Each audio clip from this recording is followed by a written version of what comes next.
What's going on, everyone? We're back with another video. And this time today we're going to be going to Olympus Colliseum.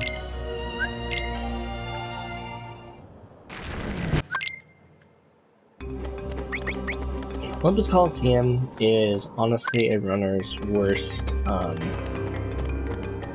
nightmare. The reason for that is Olympus Colliseum is a giant RNG festival on top of RNG on top of RNG.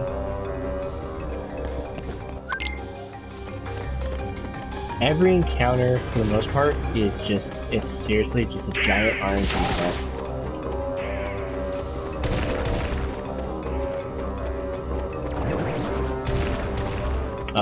Okay, so with the little Lancer there, you can't be anywhere close to him when he spawns in, otherwise he runs away from you, and you want to use the Lancer for movement.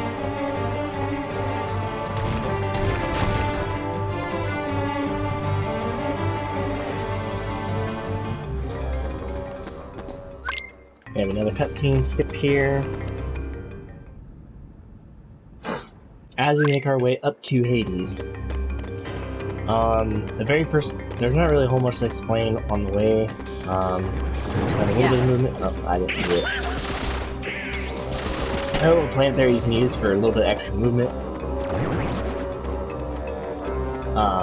Again, these Lancers will push you forward for extra movement. Typically want to jump so you can get extra boost and also be able to recover quicker.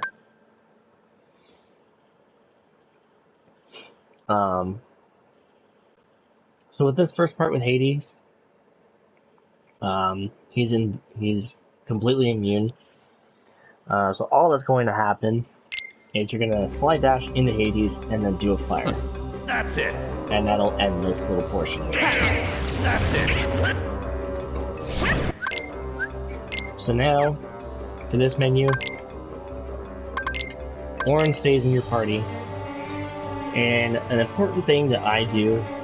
That I learned is you want to keep on Orin's divider. I keep healing water on as well, just as an emergency for healing, so that way if Orin doesn't have any potions, that's great, because then that's more money in your pocket later on. So, the only thing I take off is auto limit, because if Orin is too close and there's a back cry RC that happens, chances are you're going to end up accidentally doing limit instead of the RC. This whole entire section is just nothing but like reacting to what the enemies do. Any little bit of extra money that you can pick up along the way is great.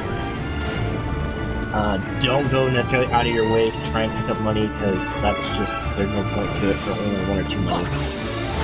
So want to guard there, do 2 fires. I like to do a little finisher after.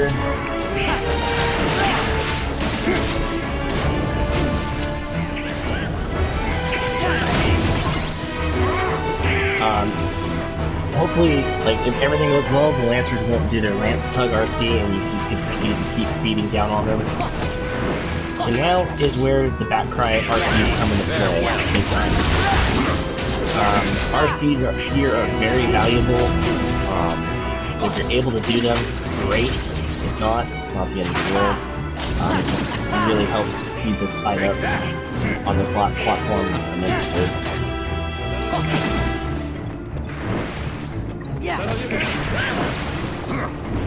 Now on this last wave, hit the bat, try and position yourself closer to the large body. And the reason for that is because we want to deal with the large body as soon as possible. Know your place. If things get hairy, just use Bushido. You want to use Bushido anyway because it will help quickly kill the rest of the bats that are on the field. After you're done, just if you kill all of them early, just stop the limit early simply by pressing the stop. The big money you do want to at least try and collect, because that's worth 10 money each. And that is extremely vital to making sure you don't run short on money. So now we're making our way up to Cerberus. For the 47 route, you want to go to the right instead of the left, because you got to pick up that AP boost, and you will also then proceed to pick up this speed boost. If you're not running a 47 route, I probably could use that movement there. If you're not running the 47 route, ignore the right side and go left, as that is much shorter than going to the right side.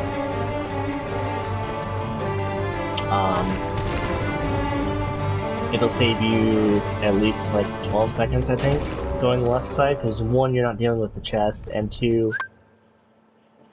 it's just a straight shot. There's no stoppage in your movement.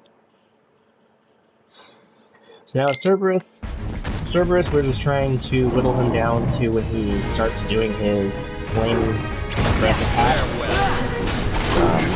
It's fine if you get hit, but otherwise you don't want to try and get hit to help it, because it will help make this a lot faster. Farewell. Now, if Cerberus starts doing that, if you get hit, no big deal. Aerial recovery, do a blizzard. When he goes about this much health, you want to go into the limit. Keep doing the limit as it does a decent amount of damage. At this point, you should be low enough on Cerberus' health that he does his little RC command. Just do that, jump into the RC, and then just proceed to finish off Cerberus while he's down.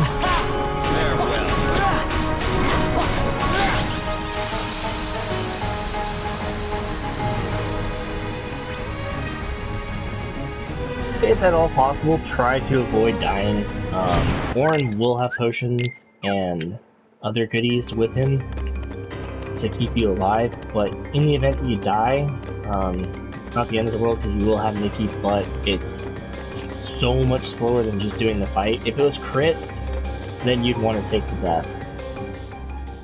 Because on crit, it's much faster to take the Mickey abuse than to not use Mickey at all. So, that last menu, Warren automatically gave us all his items, so there's no reason to have to actually menu any of the stuff off.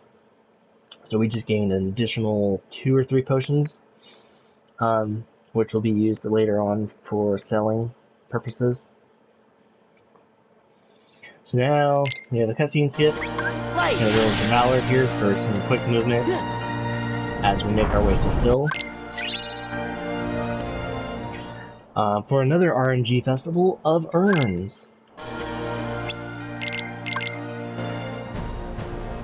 Same thing, everything through here, you can just kind of mash through the buttons. There's not really any strat to doing this, just take care of the urns as quickly as you can for 20.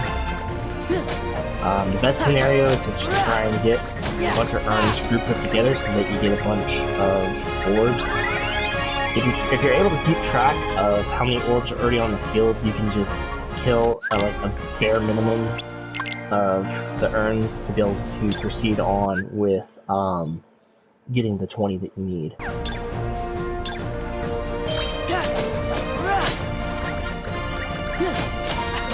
So for Manic, or Maniac as I call it, I'm sure it's Maniac, just keep destroying as you're picking up orbs as you go. That's natural, but don't really worry about it too much, because you're wanting to try and keep destroying a bunch of these small urns, because the end goal is getting this big boy here to spawn. Now, once you get the big boy, if you collide it into the other small urns, it causes a bunch of big ones to spawn even more instead of just 3. A good time to shoot for with the urns for that one is at least a minute. Hercules is unfortunately in the way there, so that's tragic.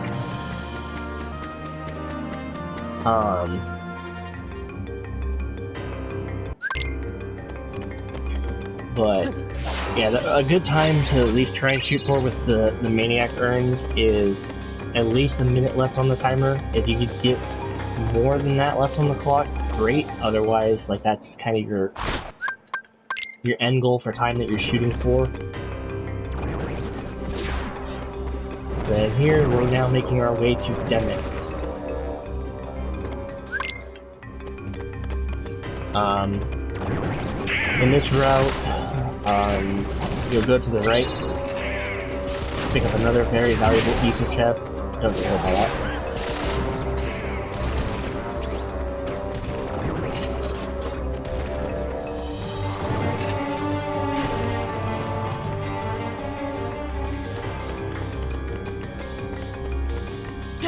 A little movement trick there is like as you jump, depending on where you land, you could quickly do a soar attack. Oh, don't fall like I just did.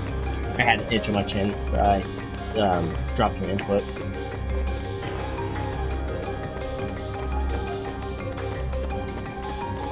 But yeah, we're gonna jump on over here, grab this AP boost, jump back, and now we proceed on to Demix. Demix, again, there's not really much of a strat, it's just do the RCs and call it good. There is a little bit of RNG involved, again, and the position of the water clones to the RC, popping up in a good spot, and also developing helping out with the only thing that you really want to try and control is staying as close to Dennis as possible. As closer you are, the more water clones you will be able to catch on the final RC.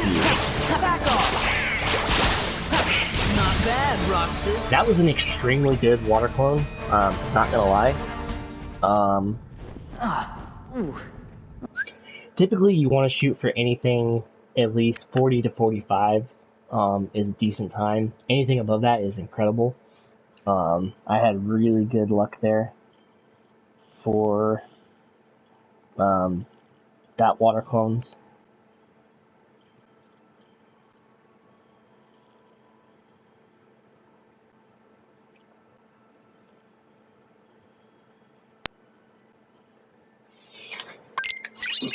But yeah, if you can maintain soar as close to Demix as possible when you're doing the RC, that's the best case scenario for eliminating as many of the water clones as you possibly can.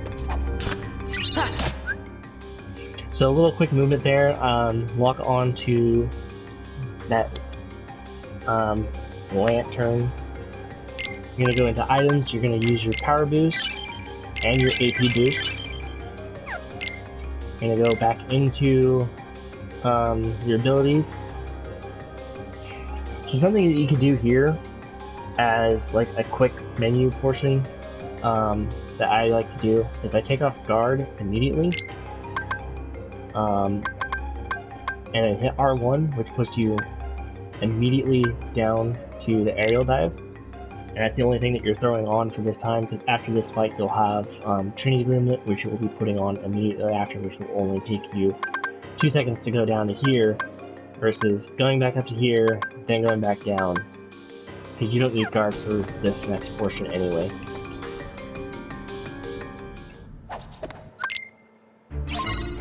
So here, we're just XP grinding / money grinding. It is the first 2 waves of these enemies we want to try and get rid of.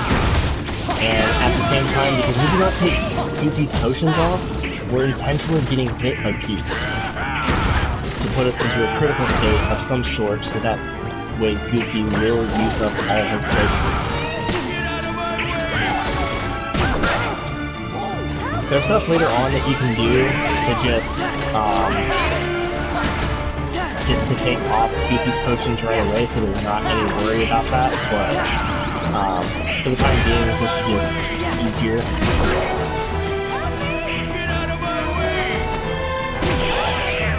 So right now, Goofy's used 2 of his potions. Now I'm trying to cause him to use another potion, which will be the last one. There we go. Now Goofy's used up all 3 of his potions, so when we get to a situation later on with like death abuses, it won't be a factor. So, with this encounter right here, we're not going to slide dash immediately into Pete. It's best to take like a quick step back and then move forward into a slide dash into Pete and quickly follow that up by going into Valor. We're going to use Valor for this fight, not only for extra hits, but we're also going to do it to quickly be able to end this fight. Because if we get the back cry, it takes so much damage off P, it's incredible. If you don't get the back cry, it's not the end of the world. You can still do this fight pretty quickly. Depending on your XP situation, you can either end the fight quickly, or as a safeguard, kill all the enemies that are in this first wave, so that way you're not having to try and make up a boatload of XP later on.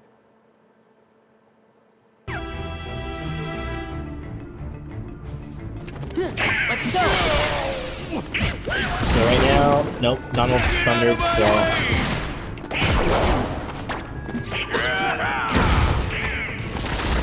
so in this case, just go ahead and now take care of all the ads since you did with the back card.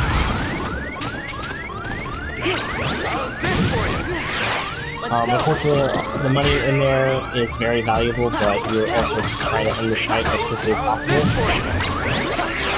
If you pinballs, just quick with pinball, use the RC to do that.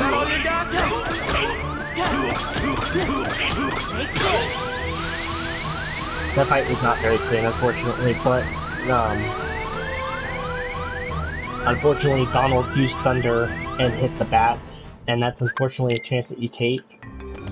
So now we're just gonna run over here, and because I had like no Valor left, don't really have a minute to get up here.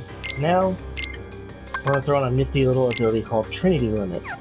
Trinity Limit is gonna be basically our go-to for a lot of stuff that we do. So right off the bat, we're gonna Trinity the boss. And you're gonna do the break, which is the X button, followed by Ultima. And then you're gonna do the finisher, which will immediately take him to his first HP gate. So something I like to do, because it helps me to kind of be fully prepped for the second phase of this fight, is I pop an ether immediately before I do the head slice.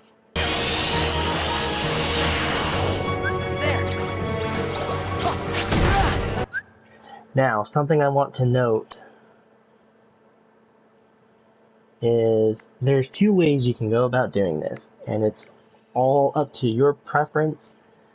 I'm gonna show the way that I do it, but the normal way that you would typically do this as like a safeguard is you just do Phil's 1-2, which is to get on the Hydra's back. However, I will do two separate videos later on showcasing the two things, but I will showcase the safer way of doing this. So as soon as you do it, you're going to try and land onto the Hydra's back, so that way you can immediately get into the Phil 1-2. And realistically, I probably didn't need to pop an ether at this point. And now you're just going to work right to left, because you want to be in position on the far right side of the Hydra, and when he pops up his head after the fact.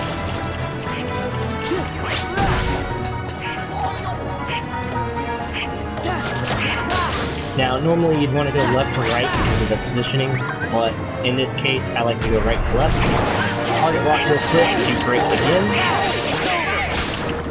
Fall for a little bit, do Ultima. Do the finisher.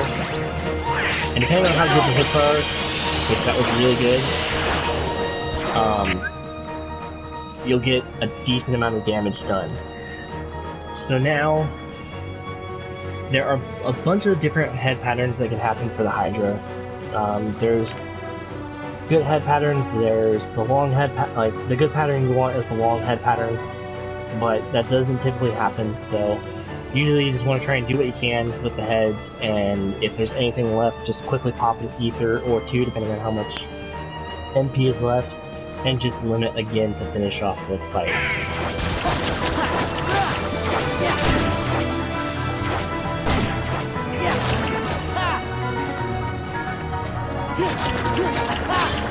So in this case, I wasn't able to finish the fight, so pop the ethers, and go into into limit and not have that happen.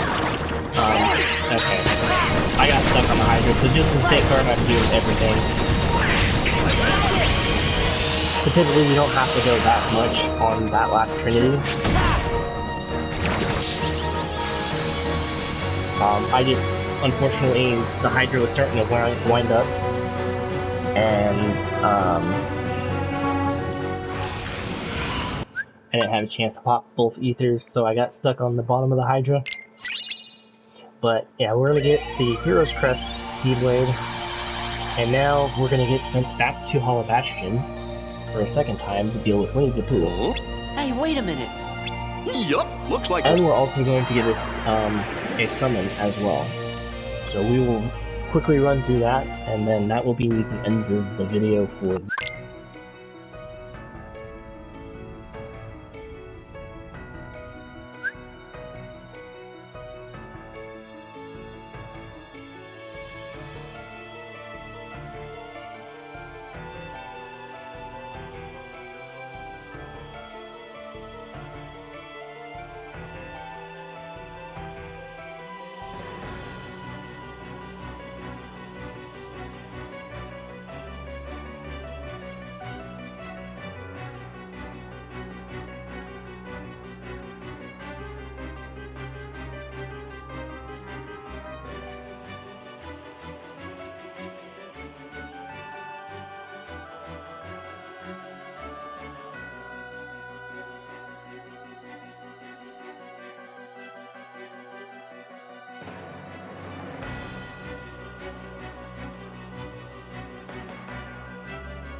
Okay, sorry about the huge delay there, chat. My headset unfortunately ended up dying, so had to plug it in. So, continuing on here, we're now going to see Winnie the Pooh. In which case, there's going to be a couple cutscene skips we're going to do. And before you talk to Pooh, make sure you equip Hero's Crest. We're going to get kicked out. And now... do a couple... Oh, I got Cyclone right away. That was interesting. Alright, well... Normally you want to do fire, fire... and then you'll get the Cyclone. But I got super lucky, I guess. So, after you kill all 3 soldiers, and typically you're hoping to kill them with 1 RC of the Cyclone, you'll immediately go into Limit, you're going to do Major Drive, and you're going to aim away from the shadows. You're basically going to hit nothing, is the intention. And the reason for that is your Trinity power is based on the number of hits that you deal as a whole. So if you don't hit a single thing, your Trinity basically is going to end instantly. And because the shadows are so weak, they will die to an instant Trinity like that. If it was an enemy with a little bit more health, then you'd have to do some actual damage. But the more health that or the less health that an enemy has, the less you have to do for a Trinity to finish it off. So that's why you'll see us typically empty hit enemies instead of actually aiming an attack at them. But that's basically all there is to this. That's literally all you gotta do. Just take care of your focus is the 3 soldiers, and then we're on our way to Beast Castle.